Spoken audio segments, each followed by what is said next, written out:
Hey guys, let's go through today what you need to be doing for a proper service on your four-wheel drive Honda ATV.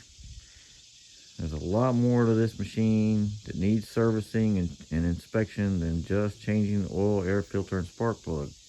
Okay, this '07 TRX 420 came to me in beautiful condition. It's never been in any kind of major collision. It's pretty obvious, and it's also probably never had a good inspection done in many years. So let me show you what you need to be checking today on this machine. Other machines will be very similar. We're going to start with the rear end. This machine came to me with a no start condition, okay? That's because it had a defective starter in it, so I can't run the engine, I can't drive the machine. I have to just check all this sitting on the ground. We're actually jacking it up off the ground. But just sitting here, the first thing I noticed was the handbrake and the foot brake for the rear didn't feel right. Okay, just by feel, don't feel it's right. Well, it turns out the handbrake cable had been replaced and it just wasn't adjusted right. So I adjusted the two adjusters here properly, got that all feeling right now, and then I jacked up the rear of this vehicle, and holy crap, this is what I found.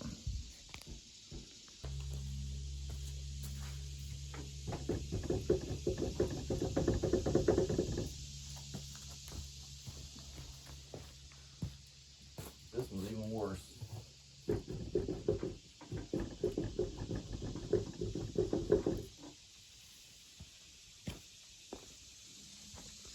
This is the right side. Not even the slightest bit tight there. This is the left hand side. Oh my, that's bad.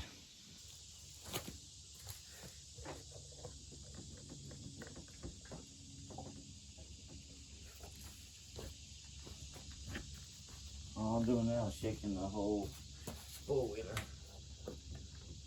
Everything's good and tight now. Alright, that's a real common problem on these Hondas. You gotta check it. If you don't, eventually you're gonna just completely wear out the splines on both your axle and your hubs. You're gonna have to replace all of that. Real common problem. You have to inspect that on these Hondas. The other thing is in the rear end, check the oil in your gearbox. Pull this plug off and check the oil in your gearbox. There's absolutely no visible oil in this gearbox right now. None. It probably has never been checked. And make sure that your vent lines are connected to your port on your gearboxes, okay?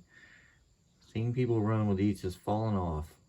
What's going to happen as soon as you drive this thing in the mud, that port's going to get blocked.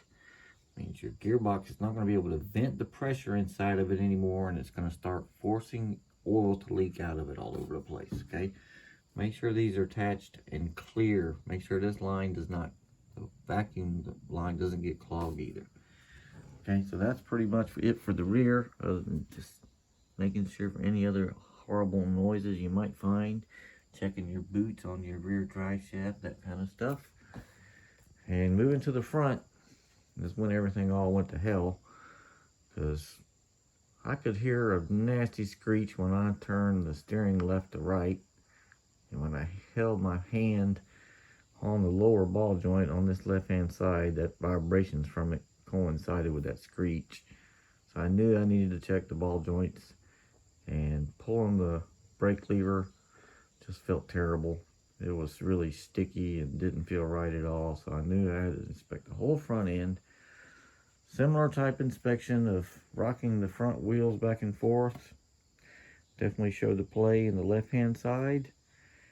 Oh my goodness, when I checked the right hand side, this is what I found there.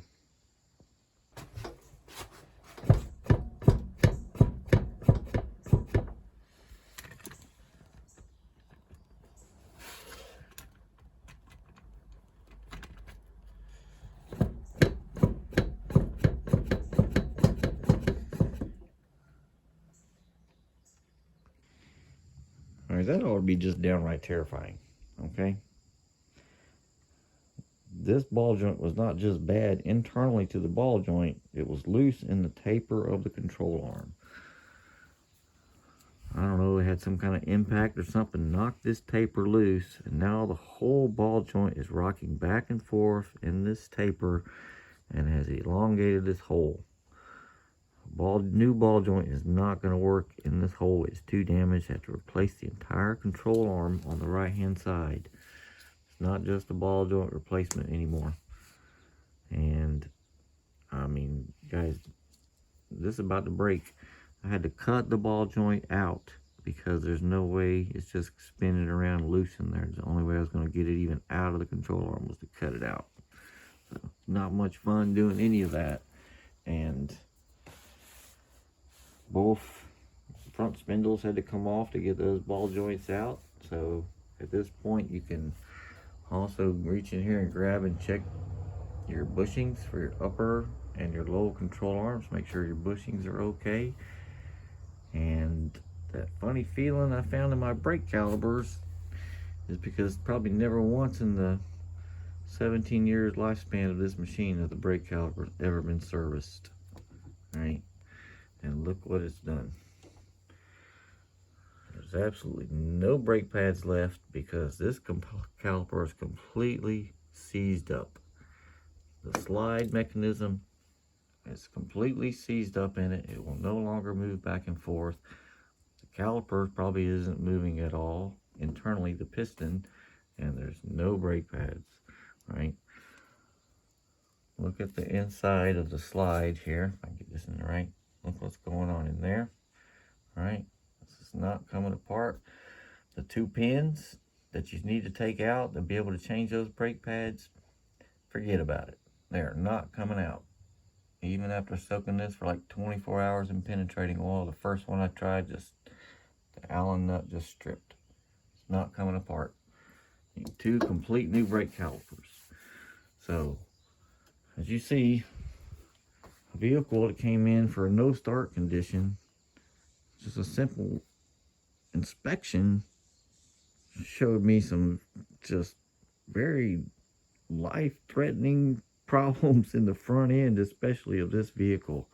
Okay, no brakes, ball joint about to just break, and your whole rear right front wheel just goes sideways on you. Okay, none of this is safe.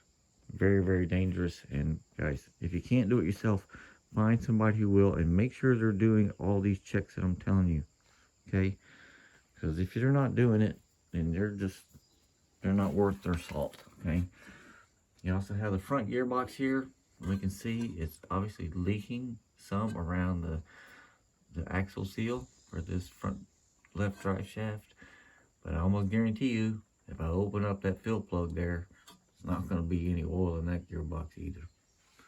I don't care so much about it leaking a little bit. I'm just more concerned about any lubrication for all that gearing that's going on inside that gearbox. I think these have like 80 weight or 90 weight oil, some type of regular hypoid gear oil that they put in them. It's pretty standard stuff that you can just go buy at the store. So you got to check this stuff, guys. These are machines that use fluids and break from all the craziness we do to them. Please do your inspections, okay? Putting your life in your own hands if you don't. A lot of people die every year on these things. This could be why, because shit's breaking on them while they're driving that they should have checked before they drove it. So, anyway, hope this helps somebody, people out. Open your eyes as to what you really need to be doing on your four-wheelers. I don't want nobody getting hurt out there. This one was about to happen, so appreciate everybody's time.